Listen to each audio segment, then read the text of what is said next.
प्रगतिशील भोजपुरी समाज के केंद्रीय प्रवक्ता डॉक्टर हरि गोविंद राय। जय जय भोजपुरी, घर घर भोजपुरी कार्यक्रम में हम रउआ सबके दिल से स्वागत करतनी। रउआ सब वीडियो देखत रहिला, सुनत रहिला, एकरा से लाभ उठाइला। बहुत बहुत धन्यवाद के पात्र बानी रउआ सब। जीवन में कभी भी जीवन में अगर दुख आवता तो रउआ सबके घबराए के ना चाहिए। हमारा कहे के मतलब ये बा कि कभी दुख बा तो कभी सुख बा, कभी दिन बा तो कभी रात बा, कभी अंधेरा बा तो कभी प्रकाश बा। ये जीवन में लागल बा, ऐसे ही होत रही। गोपाल सिंह नेपाली जी लिखले बानी, यह जीवन क्या है, कहतनी वहाँ के क्वेश्चन मार्क आ गई कि यह जीवन क्या है। फिर आंसर होकर उत्तर देतनी वहाँ के निर्झर है।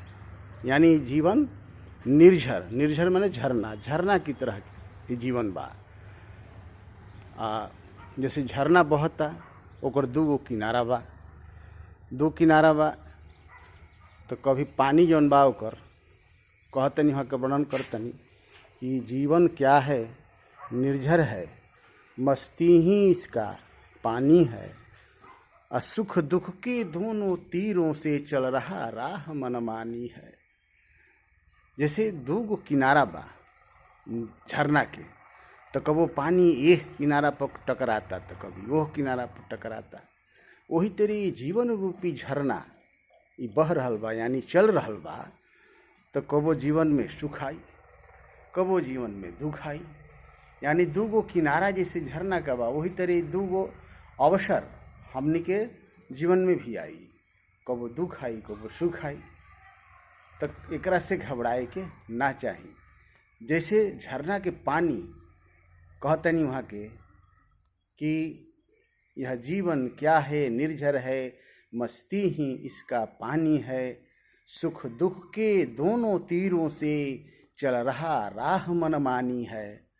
तो मस्ती से एकरा में का वहाँ कहतनी मस्ती ही इसका पानी है। तो हमनियों के जीवन में अपन मस्ती से जिए के काम करे के चाही। जेकरा जीवन में मस्ती नहीं खे उ कैसन हस्ती बा। ऐसे मस्ती रूपी जीवन के जौन हमनी के जिए के तरीका बा ओह के अपनावे के चाही। जीवन में हमेशा मस्त रहे के चाही। आ कबो भी कोनो प्रकार के दुख आवे, आपदा आवे तो ओकरा से घबराए के ना चाही। कहे के मतलब ये बा। आज हमनी के ये कविता के माध्यम से सीखी जा, अपना जीवन में उतारी जा कि कभी भी जीवन में कोनो प्रकार के तकलीफ आवे, दुख आवे तो के सहे के चाहिए, ऐसे कि फिर दुख के बाद सुखे आई।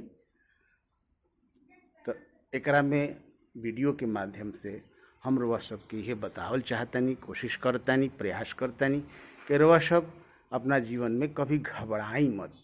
कभी भी घबरेला के काम नहीं खे, जरूरत नहीं खे। ये जीवन जौन बा मस्ती रूप की अपन जीवन के बिताई, आनंद से बिताई, प्रेम से बिताई, खूब मस्त रही, खूब खुश रही। सुख दुख तो आवते जात रही। एकर हमेशा ध्यान रखी कि कबो सुख आइल बा तो कबो दुख आई, कबो दुख आइल बा तो कबो सुख आई। ऐसे कभी भी एकरा से उबे के नहीं खे। अपना जीवन के आनंद से बितावे के बा। परमात्मा के शरण में रह के दोनों हाथ उठा के सरेंडर करके परम पुरुष के हमेशा याद करे के बा। वहाँ के शरण में रहे के बा। जीवन के आनंद पूर्वक बितावे के बा। यही शब्द के साथ हम रउआ सब से निहोरा करब कि कभी भी अपना जीवन में रउआ सब घबराई मत। खूब जीवन के आनंद पूर्वक बिताई, प्रेम से बिताई, खूब खुश रही। दूसरा के भी दुख में सुख में हमेशा सहयोग करी, ओकरा संगे रही। सबके लेके चले के नाम समाज हो। जैसे समाज में रहे के चाहे संग छध्वं संपदध्वम शंभु मनांसी जानिताम। सब कुछ ये ऋग्वेद में वर्णित बा कि सबका के लेके चले के चाहिए, सबका संगे मिलजुल के रहे के चाहिए, सबका सुख दुख में सहयोग करे के चाहिए, सहभागिता करे के चाहिए। तारा और जीवन सफल बा। तो हमारा हम कहे के मतलब ये बा कि रउआ सब जहाँ भी बानी, जैसे बानी, खूब आनंद से रही। कभी भी दुख में घबराई मत, कभी भी निराश मत हुई।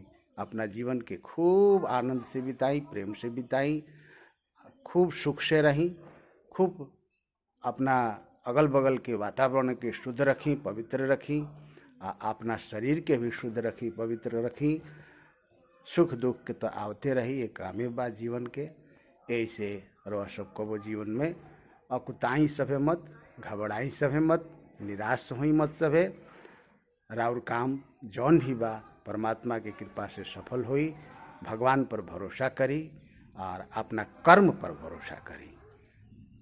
यही शब्द के साथ अरुआ सब के हम गोड़ लागतनी, नमस्कार करतनी। जय जय भोजपुरी, घर घर भोजपुरी, प्रगतिशील भोजपुरी समाज जिंदाबाद।